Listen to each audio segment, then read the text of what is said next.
Good afternoon, everyone,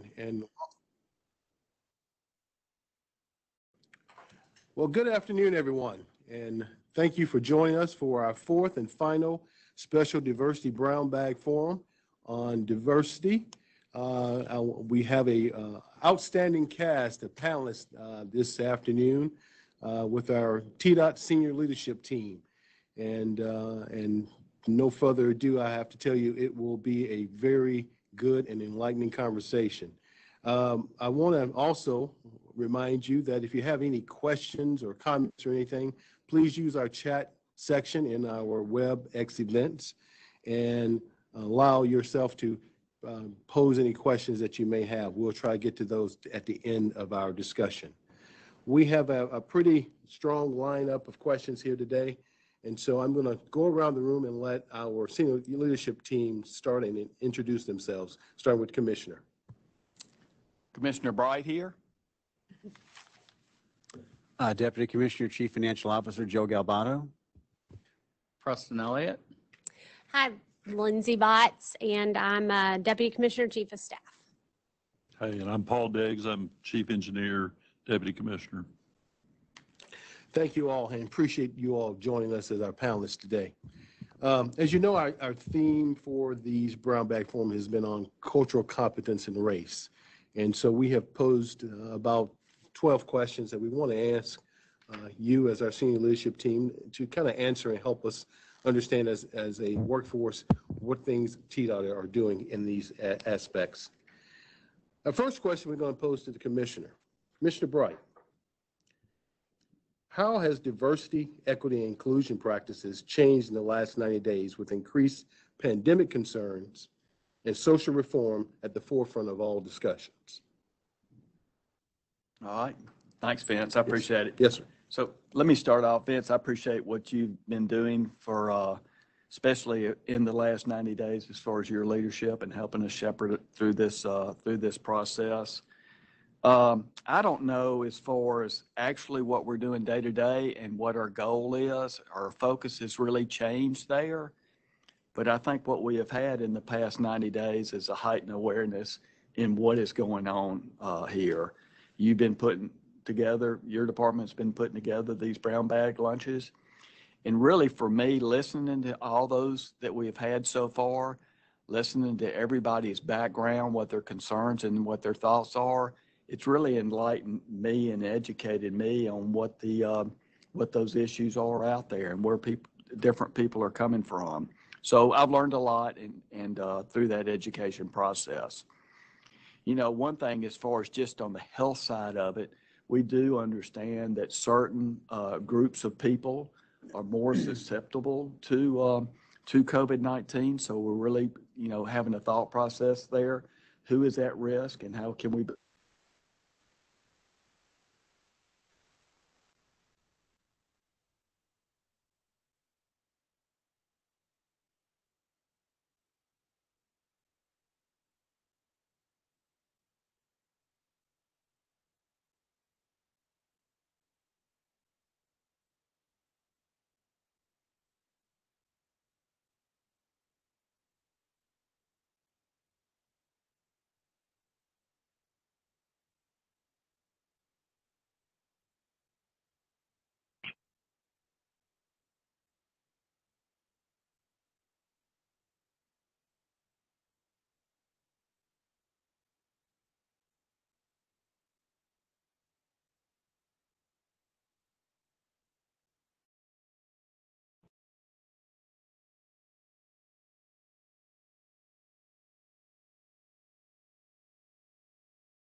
Commissioner, I appreciate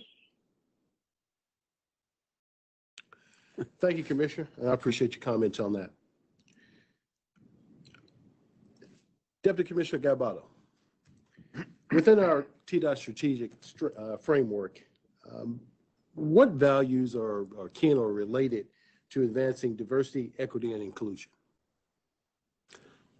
So when we were putting the strategic plan together, the senior team, along with Delane and Will and Jeff and Dan, we all got together and we talked a lot about our strategic plan, trying to come up with the right mix of things to do. First you start with your mission, vision, values, your mission. And, we basically want to provide safe, reliable transportation for all Tennesseans, for safe movement of goods, for quality of life, to support our economy and whatnot. And we went through our different mission, vision, and the values. And the values we talked a lot about, didn't we? I mean, we talked about a lot of different things. We lit on, I think it was 8, and normal things like innovation and whatnot. But if you think about I think the 3 that hit me the most are collaboration, stewardship, and family. So the collaboration, again, it wasn't just about collaborating, Paul with Preston or Lindsay and myself or whatever. It's internal and external. It's collaborating and including everybody in making your decisions. The stewardship one, was one I brought up. Certainly your financial guy is going to bring up stuff about stewardship of assets. But if you listen to Commissioner, and everybody has, his number one asset and all of our number one assets should be our people. So we should be caring about our people, and that's all about inclusion and whatnot. And then it all kind of goes into our number one thing, which I think everybody on the panel agreed to, was family. That's our number one value, that you care for family, and if you're caring for your family, you're not hurting your family, you're including everybody. You may not always get along, but you do care for them and try to take care of them. So that's where I think what I would answer. Thank you. Thank you, Deputy Commissioner. As we kind of look at one area in our discussions the last few weeks was one, it was kind of dealt with marginalization. So, Deputy Commissioner Deggs, with there being economic and social changes happening at the individual level in these uncertain times, what are some approaches to continue proper organizational development in diversity, equity, and inclusion? Thanks, Vince. So, one of the things that I think that we have to do, and, I am the engineer here, and so a lot of people hear me talk about being data driven. And I do think that it's important for us to look at our data. What is the information that we have as an organization that tells us how we are being viewed by our employees and by the public in general? And so one of the things that we really have to do is start at the base level in our recruiting efforts. We want to make sure that we're reaching out and looking across a broad cross-section of potential employees and making sure that we are trying to see that we can create an agency that's reflective of the communities that we are working and performing in. I think we also have to look at once we get people involved and employed in the department, we've got to make sure that we're providing opportunity, in growth opportunity and technical skills and education, and really looking at how can we create an organization where we can have people really climb the organizational ladder, if you will. The work that we've been doing in the past 5 or 6 years has really looked at how can we show our employees that a cross-trained staff is really a much stronger organization. And so creating these opportunities where people can not just stay in the same silo that they start in the department, but it gives them opportunity to move up in the organization, really brings that diversity in views of how we're put together, and that allows us to do a better job in producing the work product we're trying to give to our staff. I do think it's important that that the equity and inclusion issues that our team members need are realized by top management in the department. But that has to make its way all the way down in the organization. So we've got to make sure that we have constant, effective communication to not just the top level supervisors, but as we work all the way down through the organization. I think that'll build a stronger team for us. And allow all of our team members to see the opportunity to grow and build their skills and be leaders in the agency. Thank you, Deputy Commissioner. Appreciate it. Kind of along those lines is that Deputy Commissioner Botts, Yes, sir. there is a new term of art in the organizational and diversity framework called belonging. What does that mean to the senior leadership team? Well, thank you for that question, Vince, and good afternoon, everybody. I'm glad to be here. I think this is a nice, way to start off the week, and certainly looking forward to all the discussion. I love the term. I'm actually glad I got this question because I really appreciate the term belonging, primarily because I think everybody can relate to it. Unfortunately, probably because there's usually an example in everyone's life where they felt like they didn't belong. And oftentimes you can think back in childhood and think, you were on the outside of a group, or you just didn't feel like you belonged in some way. So I think it's a really relatable term. As Paul alluded to, a lot of the things we're discussing while we're at work here at TDOT are fact-based and data-based, and that's what we should be focused on a lot of the time. But I think the term, when you look at belonging and inclusivity, it makes you really think about the human side of our work, and being able to relate to each other, I think, is really, really important in moving our organization forward. I think the senior team, we really do try to, and have over the years, gotten to know each other on a personal level so that we feel comfortable in sharing our experiences, our life experiences. A lot of us do come from different backgrounds, and I'll speak to when Tokes was here. He was great about sharing a lot of his cultural background with us, so that those of us who are from different backgrounds were able to get to know him more on a personal level. And I just think anytime you broaden that relationship and build your relationships with your coworkers or really anybody, from that sense, you get a better sense of community, a better sense of respect. And in turn, hopefully, people start feeling like they belong, even if they are from a different background or have different life experiences. I certainly didn't have any type of background in transportation or engineering prior to coming to TDOT. So there was a point in time where I didn't know if I belonged. But getting to know the people more and feeling comfortable in what I brought to the table certainly helped.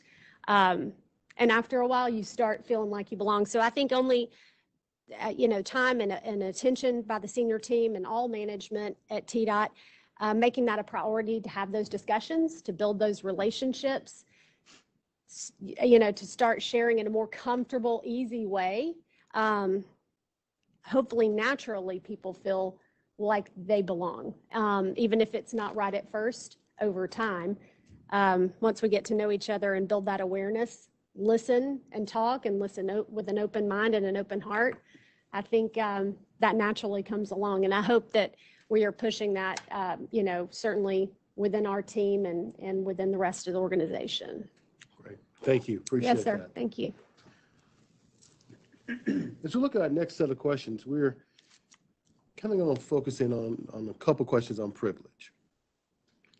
Currently, how does privilege, both socioeconomic and racial, become a factor within discussions and practices to build organizational effectiveness at all levels? Deputy Commissioner Elliott, what are your thoughts? Thank you, Vince, for the question, and thank you for those that are joining us this afternoon. Before I kind of answer that question, I'd kind of like to put into context. I'd first heard the term privileged as it related about 4 years ago at a conference I attended. And it kind of bothered me at first, to be honest, because the context of which I heard it, I just had a hard time seeing how it fit into the fabric of myself and into organizations and the activities that I was involved in. And so I did some research on it, and I found that the term white privilege or privilege came about in the mid-'80s. It was written by a lady that was talking about her experience in the workforce. and so forth. And it's interesting. Here we are, 4 years from my first time hearing it. My daughter was home for over the summer from COVID, and so 20 years old in college, had quite a bit of lively discussion on race and topics such as privilege. I think that we're all privileged to some degree, in some way, shape, or form, being alive, maybe not having a disability, maybe living in the United States. And I thought about it as athletes. When you watch professional players, they're given a ability that not all of us are born with. And they share it for our enjoyment to watch them play. And then sometimes we even see them on, let's say, in Thanksgiving or just before Christmas, where they're sharing their gifts that they receive through their ability to have income levels very high, providing underprivileged children an opportunity for gifts and so forth. And so privilege, to me, a lot has to do with power, but it's sometimes how you use that power for good or for bad. And so I thought that for myself, I saw that. And I've done a lot of reading on this topic because it's important to me, because inclusion and thinking about others is very important.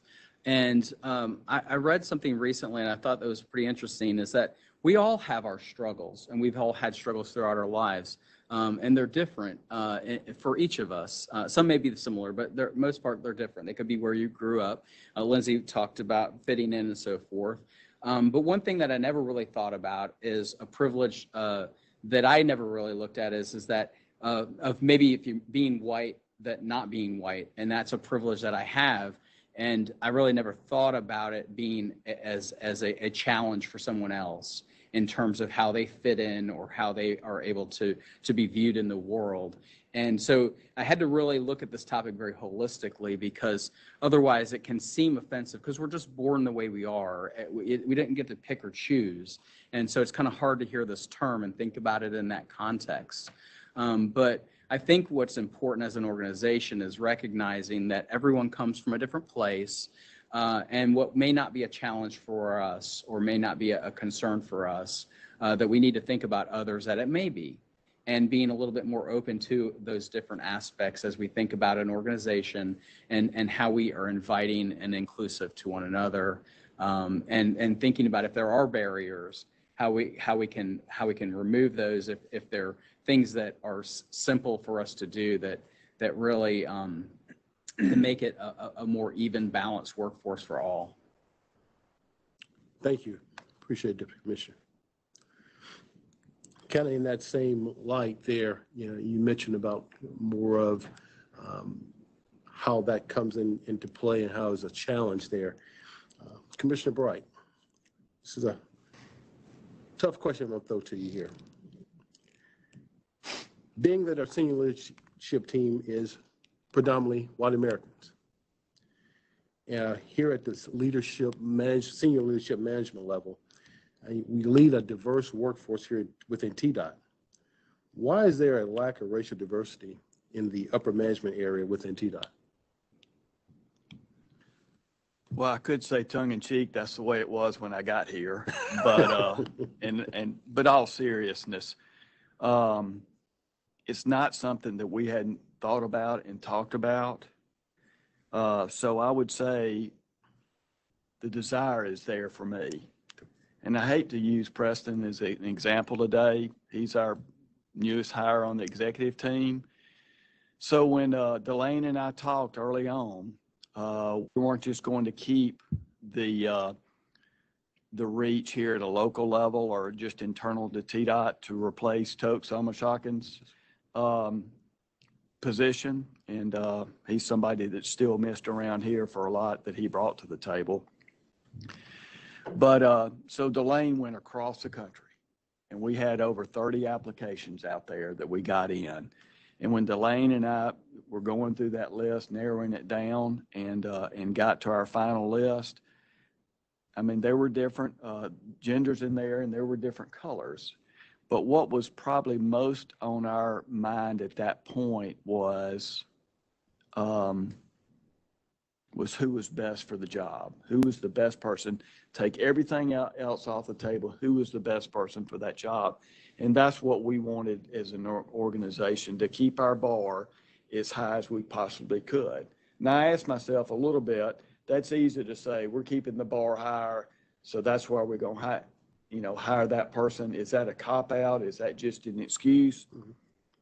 In Preston's case, I don't think it's been a cop-out or excuse. I mean, I truly believe we hired the best person. But what I told Delane in that, I kind of felt bad a little bit because the desire was still there to have somebody, because we need to have a diverse executive team. I think it just makes us stronger. And if I'm going to be preaching to TDOT that I think diversity is important, I'm not backing up my words with actions, and I need to do better at that. So the desire's there. We only got certain applicants, and from those applicants, we didn't have as many minorities as we really wanted. We wanted more minorities that we could pick from, but we didn't have them. And that's kind of, Delane said, well, this is what you got, so you got to make the best decision with what you got. Right. And that just kind of precluded that part of the process. Yes, sir. As far as the selection and whatnot. But that's my commitment to TDOT, is the desire is there. Okay. And now we got to have the action. So staying on focus with that, what you just mentioned, kind of move into allyship. You and I have had quite a few conversations, and part of why we kind of start this special brown bag was a conversation you and I had, and what your, again, going back to your desire and your commitment toward diversity. What are some of the things that you look to, such as in allyship? What are the key factors for an ally that you look at, and the types of form and medium that we need to use, like this one here with WebEx, to kind of assist with the education and bring more awareness towards allyship and mentoring?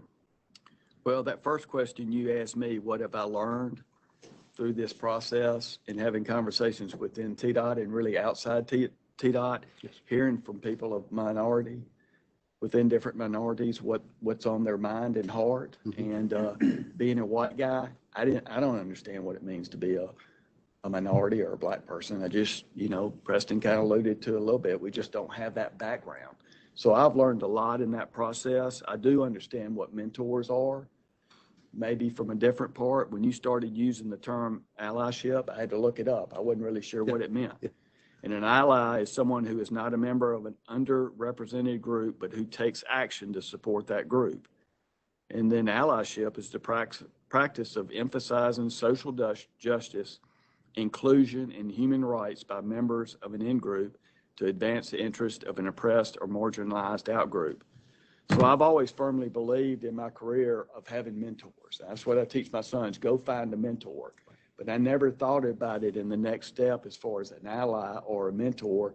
How can we help people that have been underrepresented? How can we help them get better and share our, experiences, our business experience, our personal experiences, and how can we help them, just guide them through 30-something years of experience, or however much experience you've got in helping those people advance through that. And I think about it a little bit is, how are we helping people within TDOT, and how are we helping people outside TDOT? I know we're having a lot of conversations with historical black colleges, TSU and whatnot, different programs where we're hiring people. How can we help them make them better? So it's not just within TDOT, but I think we're trying to have a more wider range of view in how we can help different groups out there. Yes. And help in that. So one of our values, and probably one of the main values that popped up when we started going through our strategic planning last summer, was family. And Paul was probably the one that started off that concept. He's been here the longest, and he said TDOT's family to him. And I think that's extremely important. It's one of our values. But in a leadership class I attended last week, it's great to have values, but what does that really mean? And when I started kind of thinking about it a little bit more, what we termed, or what I thought about when I thought about family, is I've got your back no matter blank. No matter if you're black, no matter if you're from another part of the world, no matter what your gender is, your family, because I got your back, period. So I think that's important. And, you know, people younger than us, we want to be allies, or don't have to be younger, but we need to be able to help them progress and get them, you know, to improve. So that's a lot, but that's what I've thought about as far as allyship. Good context. I appreciate it. Thank you. So, thank you. Deputy Commissioner Gabbado, you and I have talked quite a bit, and over the last few weeks as we were developing this program. And one of the things that kind of came from me was you have a genuine concern about where you want the diversity, equity, and inclusion to go. You actually wrote a song about it. And, you know, when I heard the song, listened to it, it was really on point with a lot of things that we're discussing today and what we're doing. Can you kind of share with the audience what your song is about? It's called Choose Love, by the way. And at the end here, if you're okay with it, I'm going to play it at the end of our discussion. Okay. Okay. What I prefer is all 400 people to download it tonight because I need the 1/10 of a penny. 1/10 of a penny. There you go. There you go. Well, thanks, Vince. Yeah, so the song, you know, kind of struck my heart. So I start kind of looking at a lot of injustice in the world. So black versus white, young versus old, you know, religion. At the time when I wrote it 3 or 4 years ago, it wasn't really so much racial unrest. It was religious unrest, whether you were Islamic or Christian and whatnot. So I, you know, I got a little self-righteous in the song, but the gist of the song is that whether you're young or old, whether you're black or white, whether you're a Muslim, whether you're Christian, whatever you are, there's a I don't want to choke up, but there's a grand mosaic to our life, and that's the theme of the song, that God has a grand mosaic, and that we're all a special piece of that mosaic. If you ever looked at a mosaic, it's got little shards of glass and whatnot, and it all fits together beautifully. And I think if we did that more and embraced that, it'd be a heck of a lot better planet to live on. Well, since you've got me on the music thing, so I've actually written another song that, because of COVID, I haven't released yet, but it's called Love is the Answer. And I think, you know, what we're all talking about here as far as family and belonging and allyship, it's all about love. And so, you know, the final verse of that song goes basically, I'm certainly not perfect. I'm certainly not, nor are you. Atheist, agnostic, religious, we all know what to do. You love your neighbor, love him as yourself. That is the only way. Can you imagine a world like that in a brand new day? And so, you know, I don't normally write stuff like that, but there are certain reasons why I have. And I think if we, you know, get a little hippie in us and try to be a hippie from the 60s and talk about love and peace, I think it'd be a much better world. So, and again, you can download that song.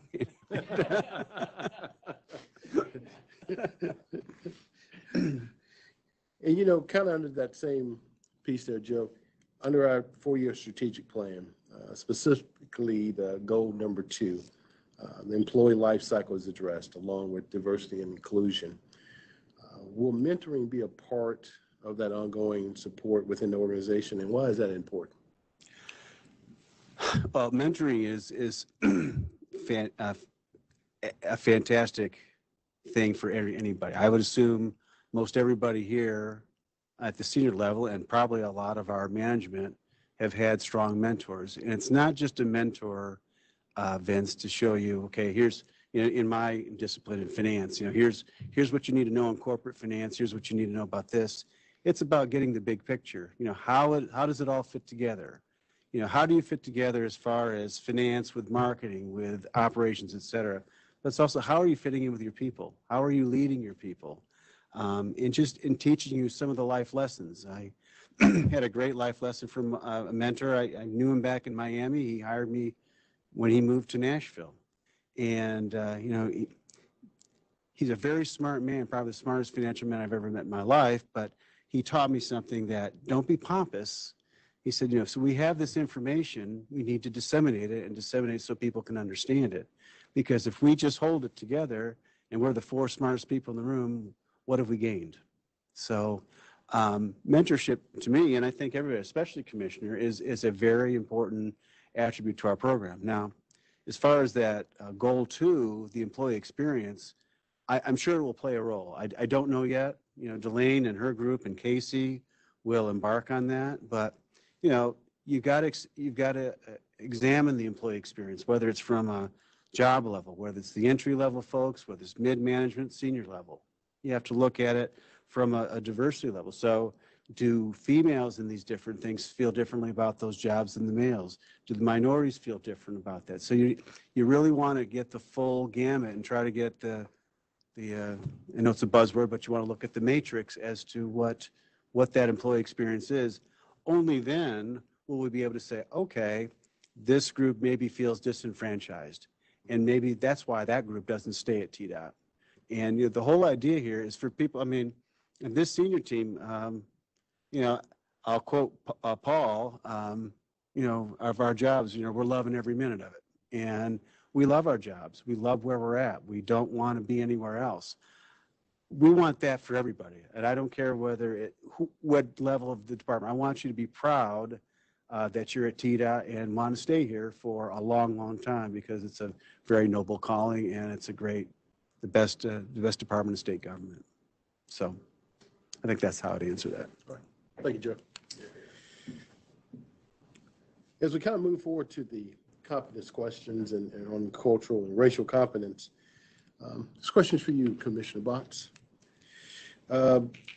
How do you maintain effective conversations toward cultural competence when diversity delivery mediums, such as, one-on-one conversation, so to speak, is like changing in the last 30 days or so, and your audience may change as often with these uncertain times? How did that happen? Okay. Well, thank you, Vince. I think when I first thought about this question, it's kind of several questions in one. I think that first of all, to be having these conversations is the first part, which I commend you, Vince, and your team for leading these. I think that we've been happy to find out that we're one of the first state agencies to be doing this and to have these open dialogues. And of course, right now, any type of conversations are difficult, particularly with a big group. It's challenging because, you're not encouraged to get together in person in big groups,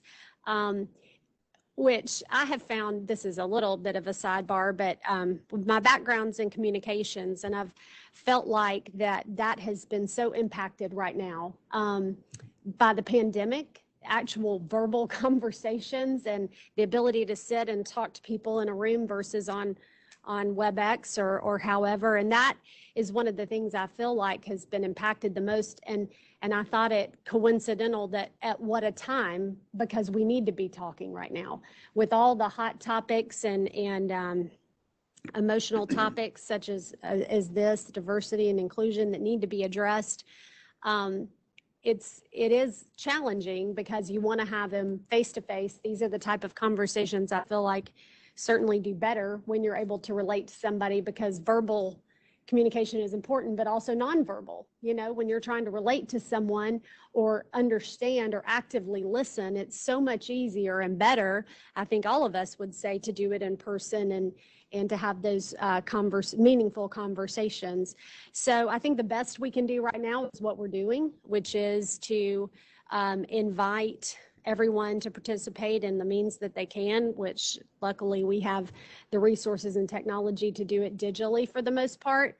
I think the advantage is hopefully that maybe we would have had this conversation before, but hundreds of people couldn't have joined in. And this is an opportunity for everybody to be able to perhaps listen or submit questions from wherever you are in the state. So I think we have to be creative. I think my communications team and I are talking about all the time how to push out messages to staff, whatever the topic is, from the senior leadership out, because a lot of times we sit here and talk about, oh, well, we may know what we're doing here on the 7th floor in the Polk building, but that doesn't mean all of the 4,000 plus employees that we represent do. So there is a responsibility, I think, for management to make sure that these conversations, first of all, are taking place, but that they're taking place in the right forum. And hopefully we'll get back to in-person conversations sooner rather than later. But I do feel like that there is an opportunity now more than ever to continue the conversations that are difficult to have, or that just maybe are topics that you don't necessarily think you can sit down and talk about openly. I think we have to, and in whatever medium that is right now, we'll take it just so that the conversations continue. Thank you, Deputy Commissioner. Yes, sir. Appreciate it. Deputy Commissioner Diggs, how committed is the organization to advancing the dialogue toward better diversity, equity, and inclusion? So, Vince, I think it's important that it's not how committed, it's we have to be committed. If you look back over history, not everything happens at a slow, progressive rate. If you look at vehicle miles traveled on the transportation network, it's generally a steady increase of 2 to 3% a year. When you look at the types of changes that we're going through right now, I think that we're seeing really it's going to be a dramatic impact on how we do business. So our ability to recognize that change is occurring is critical. If you look at just the COVID-19 by itself, how this agency delivers its work product, the work product that our customers need is also being impacted. So we're having to be very involved on the fly right now, looking at how do we believe that COVID-19 is going to impact how we do business, and what changes do we need to be making to be able to really not just deal with COVID-19, but really to capitalize on the opportunity it presents. When you look at a lot of the social issues that are going on right now,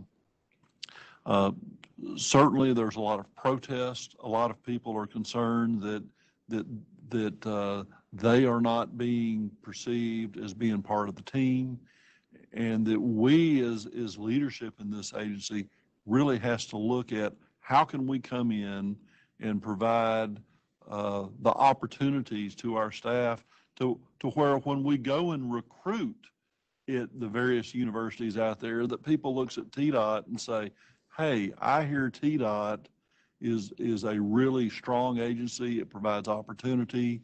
It's inclusive. We want to come to work at that organization. We cannot be perceived as an agency that's just old school and does stuff like they did back in the 1950s. So the real onus that's on leadership in this agency is for us to be able to see what's going on.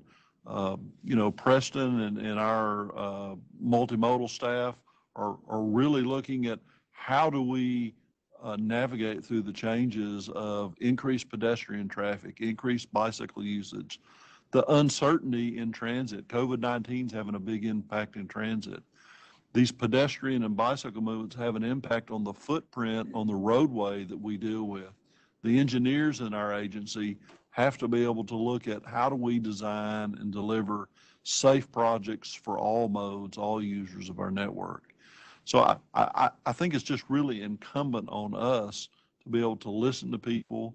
We've got to have good communication tools to where we can talk to our people, to our customers about how we are communicating how we are addressing some of the changes that are going on in the community today. And I think that for the next 5 to 10 years, you're going to probably see a real accelerated pace of change. It's not going to be just 2-3% continual change per year. You're going to see big changes in how we do business, and it's going to really require us to bring this diversity of thought from all different aspects to be able to look at the state of Tennessee and how we can best provide a strong transportation program to serve our customers. Thank you, Deputy Commissioner. As we kind of move forward with transformation, Deputy Commissioner Elliott, how important is intentionality and choice in building a sustainable, diversity, and equitable, inclusive work environment? Thank you, Vince, for the question. Yes. It's interesting. I feel like my complete profession has kind of been around this topic. In planning, we are planning for communities, and those communities may or may not look like us, and so we have to really always look to ensure that we are looking at the data, looking at the community needs, and working with communities to develop solutions. And I think our workforce, and I think that the people that we work with very much need to look like the communities that we're serving.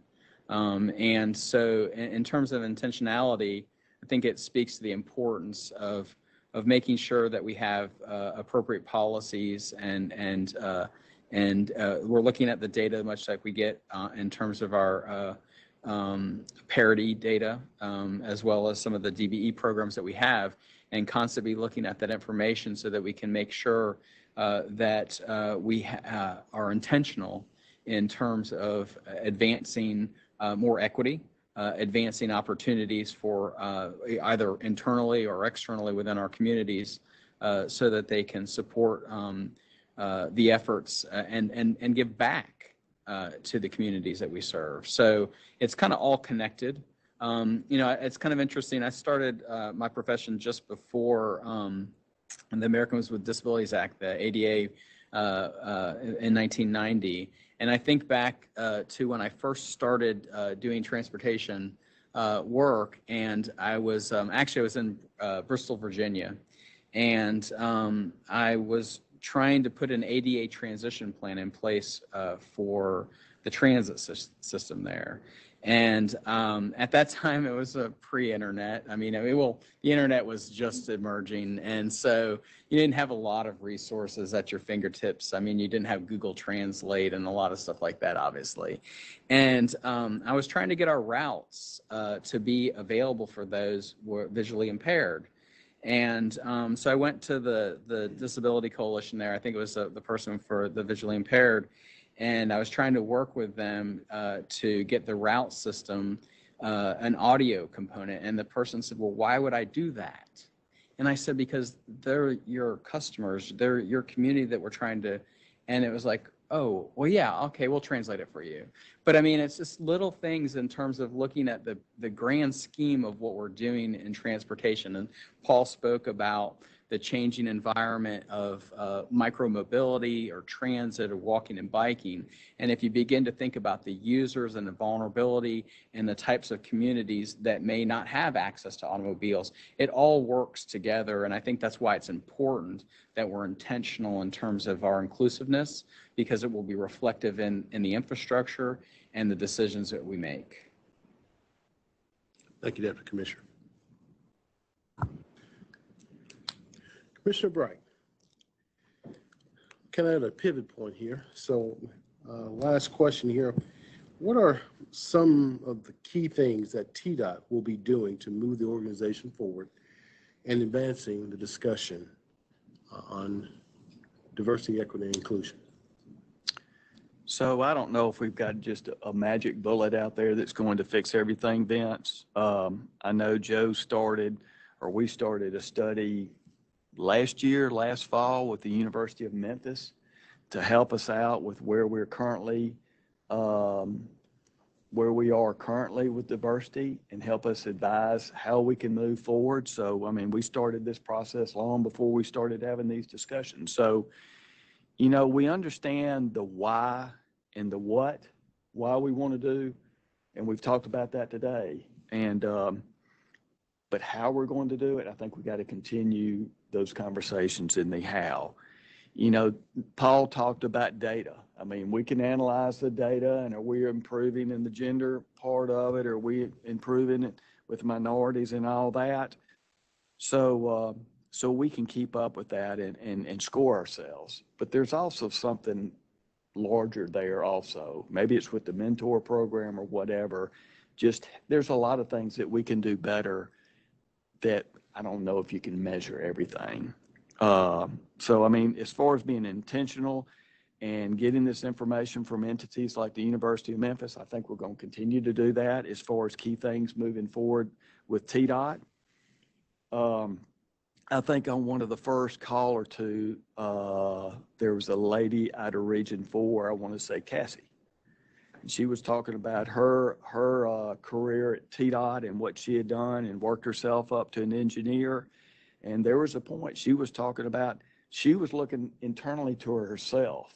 How could she help other ladies at TDOT or other ladies outside and bring them into TDOT and what they could do to better themselves? So, you know, there's a lot of simple things out there. And I know it's a complicated discussion and problem, but it goes back to kind of what Joe said, what I've said in the past, the number 2 commandment is to take care of our neighbor. And some of it's very simple. We don't need to make it too complicated. So my call to everybody is, hopefully you have heard a very positive message from the executive team today that diversity is very important to us. That's where our hearts are. But I would ask all of y'all, I've got 2 boys, 26 and 25. I preach to them, go find a mentor. Doesn't need to be anybody at work and be outside work. Just go find somebody that you can have that relationship with. So if you're waiting for a mentor or an ally to come see you, don't wait. Get out there and find that person now, because it's as much incumbent on you to do that as it is for us to provide those services. So go find them. But it's pretty simple. And like I said, Cassie was a perfect example of it. She's thinking about how she can help other people. So it's a two-way street, and we need to be open. And these discussions have helped me a lot in how we can be more open. And again, you know, that person that can't hear, you know, how can we help those people? And just continue to be intentional and continue these conversations. Maybe not within of all TDOT, but maybe at a smaller scale at the garage section, at the regional level, and here in headquarters. So I think those are some things we need to keep thinking about. Thank you, Commissioner. Thank y'all. Appreciate you. Yes, sir.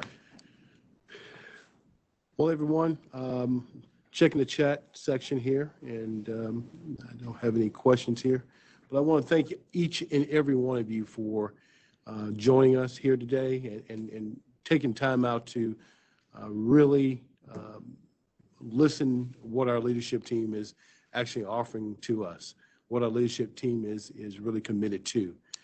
I think our focus going forward is to make TDOT one of the best agencies in the state of Tennessee, if not within our United States. So at the end of the day, that's our commitment. I want to thank our senior leadership team and especially you, Commissioner, for really taking a flyer and being courageous and allowing us to have these type of discussions. These are some tough questions that each and every one of you as senior leadership and also members of our workforce and management team, these are some tough questions, and a lot of tough questions. Everyone has kind of stepped up and really given their best answer, but more importantly, given their most earnest answer. And that's where we are. That's what builds a family. That's what really builds a really good organization. And I appreciate that as an employee, but also too here as a leader. We're going to continue to do our work here within civil rights. Fantastic team, but more importantly, we'll continue to work with our other divisional areas as well to make this thing a lot better. It's the only way to do it. Again, thank you all for what you've been able to provide us here today. If there are any questions or anything, please, I think everyone knows Cherie Hall Crowder. She's taking any type of feedback that you need, and she's our program director for our affirmative action equal opportunity section. But again, she pretty much runs most of these programs. I'd like to thank her and her team for pushing this through for us and getting things done. Again, thank you all, and we appreciate it. But before I go, I have a wonderful song I want you all to listen to called Choose Love by Joe Galbato. Joe, you're blushing on me over there, man, friend. But here we go.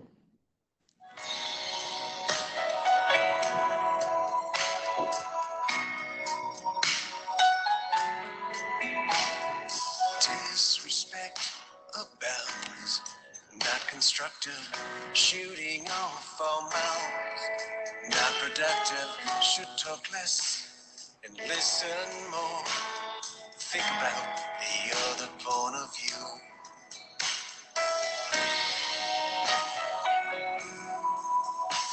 So you're young, yeah, more. Tempers run so hot and cold. Let's get together side by side in the grand mosaic of this life. Trust in love from above. Let's choose love. Fighting in the streets, all this hatred. I don't know you, you don't know me. Time to realize we're all the same in his eyes. So you're black, yeah, I'm white. Is that the reason why we fight? Let's get together side by side in the grand mosaic of this life. Trust in love from above. Let's choose love. Telling the world, when will it end? The only ones who hurt are innocent. Embrace the peace, start today. Take my hand, there's a better way.